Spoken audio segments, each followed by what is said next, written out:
Hello even वारदा को अपने की करती कि ऐसा ऐसा सजा मिलना शुरू हो चुकी है। वारदा का वालिद हमेशा के लिए अपनी फैमिली को छोड़कर चला जाता है। तलत बेगम के सामने कुछ न कुछ असलियत आना शुरू हो चुकी है। ये मजीद इस बात की गहराई तक कैसे जाएगी। अगर इसे अपनी गलती का एहसास होता है, इसके सामने सारी असलियत खुलकर आ जाती है और अगर ये हुदा के पास जाती है तो क्या हुदा इसे माफ कर देगी? क्या तलत बेगम हुदा को अपनी बहू बनाने में कामयाब हो पाएगी? ये सब कुछ आज के शुरू में बताएंगे। नेक्स्ट एपिसोड में वादा के साथ क्या होने वाला है। जो नए लोग हैं मेरे चैनल पे, जल्दी से चैनल को सब्सक्राइब कर दे। कि वालिद को जैसे हार्ट अटैक होता है, पहले ये जब जाता है हुदा के पास, उसके साथ जाकर ये सारी बात करता है, उससे माफी भी मांगता है। उसके बाद जब घर आता है और घर आकर वादा के ऊपर गुस्सा करता है और अपनी बेगम के ऊपर गुस्सा करता है, भाई सबके सब आप इस गेम के अंदर मुलविस थे। वहां पर वादा बिल्कुल खामोशी के साथ ये बातें सुन रही होती है। उसी जगह पर इससे हार्ट अटैक होता है, इसकी फौरन वहीं पर डेथ हो जाती है। अब थोड़ी सी बात जो है वो तलत बेगम के सामने नहीं आती।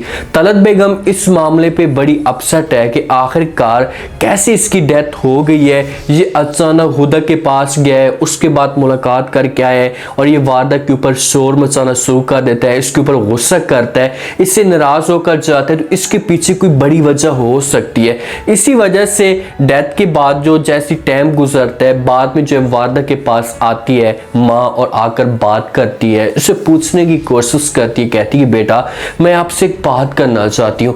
जब ये बातें वादा सुनती है तो अपनी माँ को कहती है कि माँ जी क्या बात है। अब वादा अपनी माँ की थोड़ी सी जो वो चेहरे की असलियत होती है वो जांच लेती है कि आखिरकार ये मेरे साथ बात क्या करना चाहती है।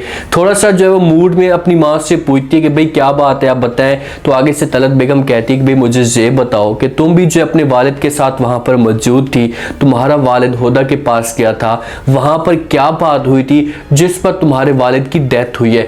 ये बातें जब वादा सुनती है तो वादा जो है वो बात को घुमाने की कोशिश करेगी, क्योंकि उससे पता है कि भाई मैंने अपनी माँ को सब कुछ बता दिया तो माँ जाएगी हुदा के पास, जाकर माफी मांगेगी, उससे कहेगी कि बेटा मुझसे माफ कर दो, मैं अपनी आप को बहू बनाना चाहती हूँ। तो वादा ये चीजें नहीं चाहती और वादा ये चीजें भी नहीं चाहती कि मेरी जो असलियत है सबके सामने खोलकर आए और आरेज हमेशा के लिए मुझे इस घर से निकाल दे।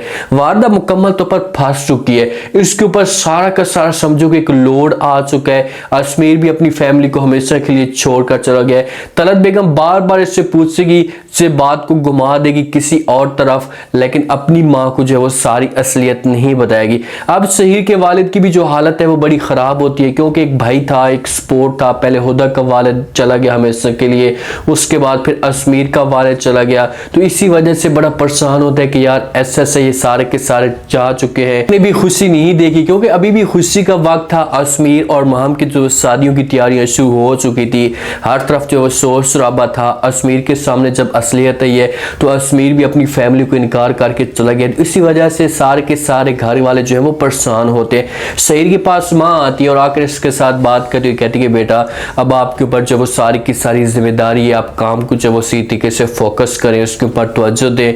उसके बाद घर के हालात को भी देखें कि भाई घर के हालात कैसे चल रहे हैं। जब से आपके वालिद के भाई की जो मौत हुई है उस दिन से आपका वालिद जो है वो डिप्रेशन में चला गया है, बेचारा बड़ा परेशान होता है, इसकी हालत जो है वो ठीक नहीं होती।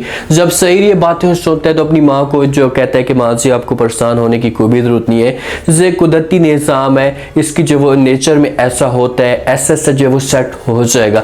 अब शहीर जो है वो एक पुर उम्मीद है, उसे पता है कि भाई वारदा जो है वो ऐसा ऐसा मेरी मुट्ठी में आती जा रही है। उसने वारदा के ऊपर इतना जो है वो समझो कि सब कुछ निछावर कर दिया है कि वारदा के सामने जब ये असलियत आती भी है तो वो किसी भी सूरत में शहीर के बिजनेस को या शहीर के ऑफिस को छोड़कर नहीं जाएगी। वहां पर जब माँ ये बातें सुनती है शहीर की तो आगे से माँ इसके साथ बात करेगी, इससे कहेगी बेटा तुम कैसी बातें कर रही हो, कम से कम तुम्हारी बहन बैठी हुई है, समझो कि ये भी जिम्मेदारी है, इसकी शादी की जो बात है वो क्लियर करो। अब शहीर तो ये नहीं चाहता कि भाई मेरी बहन की जो वो शादी हो अजमेर के साथ, वो चाहता है कि भाई हुदा की अगर शादी अजमेर के साथ होती है तो मुझे किसी किस्म का कोई भी इतराज नहीं। अगर इन दोनों की शादी हो जाती है महम और अजमेर की, उसके बाद हुदा की शादी मेरे साथ भी हो जाए तो फिर भी कोई मसला नहीं है। पहले तो वो अपनी तरफ से कोशिश कर रहा है कि अजमीर और हुदा एक साथ मिल जाए। अब हुदा बेचारी को जब इस सारे माहौल का, हर चीज़ का पता चलता है तो वो अपने छोटे भाई के ऊपर नाराज़ भी होती है, उसे मना करने की कोशिश भी करती है। उससे कहती है कि भाई मैंने आपको कहा भी था कि आपने किसी किस्म की जो है वो बात नहीं करनी, क्योंकि अजमीर के कहने की वजह से इस किस्म का घर के अंदर एक माहौल पैदा हो गया। अजमीर को पता चला है, अजमीर ने अपने वालिद को बताया, इस तरीके से बात जो है वो बढ़ती गई और आग की तरफ जो मुकम्मल तौर पर फैल चुकी है। अब सबके सामने ये असलियत आ चुकी है, सिर्फ और सिर्फ अब रहती है तो तलत बेगम रहती है। तलत बेगम के सामने जब असलियत आएगी तो लाजमी तौर पर तलत बेगम जो है वो हुदा को अपनी बहू बनाने की कोशिश करे। इस हिसाब से दिखाया जा रहा है। तो वारदा जब अपनी माँ को कुछ नहीं बताएगी तो तलत बेगम जो है वो सहीर को अपने पास बुलाती है, इसके साथ जाकर ये बात करती है, इसके सामने हाथ जोड़ती है, क्योंकि सहीर को भी इस बात का पता है। तो उसके सामने जब जाती है और बात करती है, कहती कि बेटा मैं आपका कि हाथ जोड़ती हूँ, प्लीज़ आप मुझे जो वो बात पता है कि आखिरकार क्या बात है, किस वजह से जो वो इतना बड़ा मसला खड़ा हुआ था, उस रात को क्या हुआ था, मेरे सामने बात क्लियर तो करे। सहीर जब से बातें सुनता है और आगे से तलत बेगम की जो रही है वो देखता है तो उसे समझाने की कोशिश करता है और कहता है कि माँ जी या चाची जी आप कैसी बातें कर रही हैं, आप ये बातें करके मुझे शर्मिंदा मत करें, हाथ मत जोड़ें। उसके सामने कोई ना कोई बात अब इस जगह पर डिस्कस कर रही रहो, उसको बताने की कोशिश कर ही रहे। इतने में वो वारदा आ जाती है और वारदा अपनी माँ को आवाज़ दे देती है और लाजमी तौर पर इन दोनों के बीच में आएगी और बात को घुमाएगी, बात को किसी और तरफ लेकर चली जाएगी।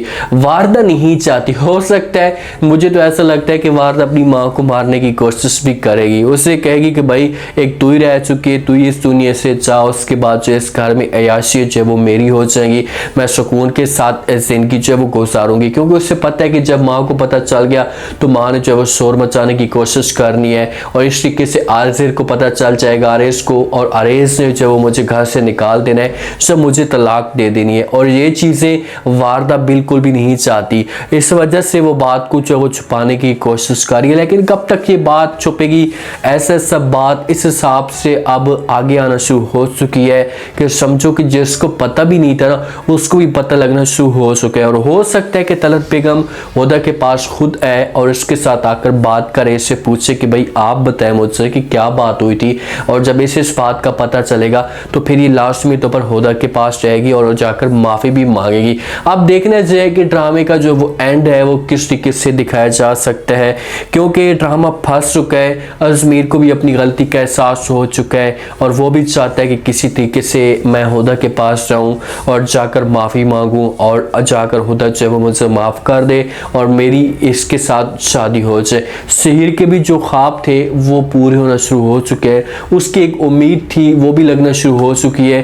तो सहीर भी चाहता है कि मेरी जो शादी है वो हुदा के साथ हो। उम्मीद आज का रिव्यू, आज का ये टीजर आप लोगों को पसंद आया होगा। आपने कमेंट सेक्शन में अपनी कीमती लास्ट में देनी, लास्ट में फीडबैक देना है और बताना है कि आपको क्या लगता है कि क्या अगर तलत बेगम के सामने ये असलियत आती है और उसके बाद ये जाती है हुदा के पास और जाकर माफ़ी मांगती, तो क्या हुदा जो है वो इसे दिल के साथ माफ़ कर देगी या इसे हमेशा के लिए घर से निकाल देगी। अब हुदा के पास कौन सा ऑप्शन सबसे बेस्ट रहेगा, हुदा को किसके पास जाना चाहिए, या अजमीर के पास जाना चाहिए, या सहीर के पास जाना चाहिए। ऑडियंस क्या चाहती है लास्ट में रह दीजिएगा, चैनल को लास्ट में सब्सक्राइब कर दीजिएगा।